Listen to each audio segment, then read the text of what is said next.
जब राधा रानी ने कहा, कोई मेरे कन्हैया को ना बांधे।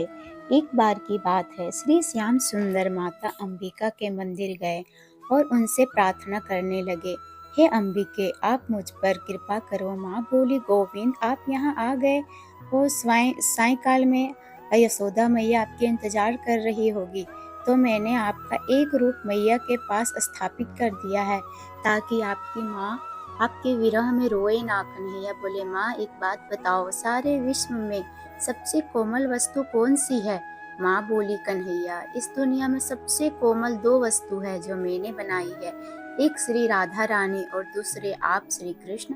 कन्हैया आश्चर्यचकित अवस्था में बोले, माँ यह तो मैं जानता हूँ, श्री राधा रानी अति कोमल है, पर मैं भी कोमल हूँ। विनय करता हूँ, मुझे आशीर्वाद दीजिए माँ। हे अंबिका माँ, एक आशीर्वाद दीजिए।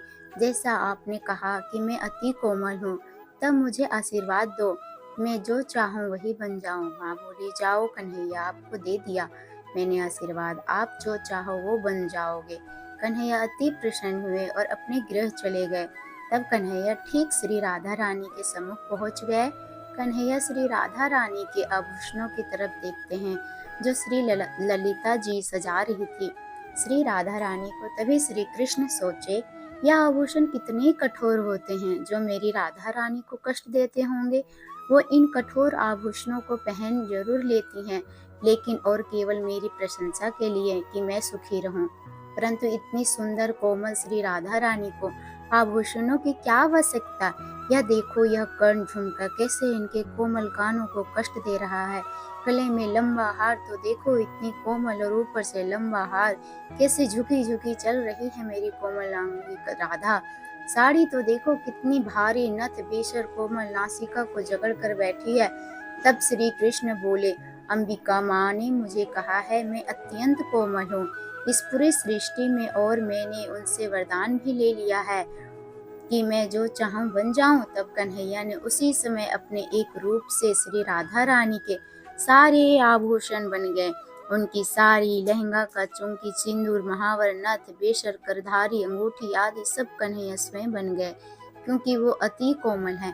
कन्हैया सब आभूषण स्वयं बन गए और दूसरे रूप में ललिता जी बोले, आप रानी को यह आभूषण पहनाओ तो अत्यंत कोमल है। राधा रानी अट्टहास करती हुई बोली, ललिता जी, नंदगांव के आभूषण कोमल भी होते हैं। ललिता जी ने सारे आभूषण ले लिए और राधा रानी को पहनाने लगी। तब एक एक आभूषण से श्री राधा नाम की ध्वनि होने लगी। तब राधा रानी बोली, यह आभूषण मेरा नाम क्यों गा रहा है?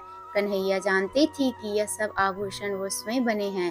तभी आभूषणों, वस्त्र आदि से राधा राधा की धुनी हो रही है। एक एक आभूषण और वस्त्र आदि जो अत्यंत कोमल थे, श्री राधा रानी को अत्यंत सुख पहुंचा रहे थे। राधा रानी बोली, ललिता जी, पहली बार आभूषण वस्त्र आदि मुझे श्याम सुख आलिंगन का आनंद पहुंचा रहे हैं। कन्हैया अति प्रसन्न की हुए कि मेरी कोमलांगी को भी स्वयं अपनी कोमल देह से वस्त्र आभूषण बन उन्हें सुखी कर दिया। ऐसा क्यों हुआ? क्यों कृष्ण राधा रानी के आभूषण वस्त्र कोमल बने? क्योंकि एक दिन श्री चित्रा सखी राधा रानी की वेणी में फूल का गजरा बांध रही थी और गुण मंजरी फूलों का गजरा बना बना के श्री चित्रा को दे रही थी, और चित्रा राधा रानी की वेणी में बंध रही थी, और यह दृश्य श्री कृष्ण झाड़ियों में छिप के देख रहे थे। तभी राधा रानी की वेणी में जैसे ही चित्रा जी पुष्प बांधती, तभी राधा रानी अपने केसों को फैलाकर सारे फूलों के गजरे को धरती पर फैला देती। तब चित्रा जी कहती है, क्या कर रही हो राधा रानी? आप सारे पुष्पों की माला गजरा जो हम आपको पहना रहे हैं, आप सारे केस फैला क्यों रही हो? राधा रानी के आंखों में आंसू आ गए और यह सब श्री कृष्ण देख रहे थे। राधा रानी चित्रा का हाथ पकड़ बोली, सखी मैं तुम पर वारी वारी जाती हूँ, परंतु जब तुम मेरे केस में यह फूल की माला डाल उन्हें बांधती हो तो मुझे अत्यंत वेदना होती है, क्योंकि यह काले केस मुझे श्याम सुंदर के वर्ण की याद दिलाते हैं। और जब तुम मेरे श्याम सुंदर रूपी केस को फूलों से बांधने का प्रयास करती हो, तब मैं दुखी हो जाती हूँ कि कैसे मेरे श्याम सुंदर रूपी केस को बांध सकती हो। मैं अपने श्याम को बंधता नहीं देख सकती।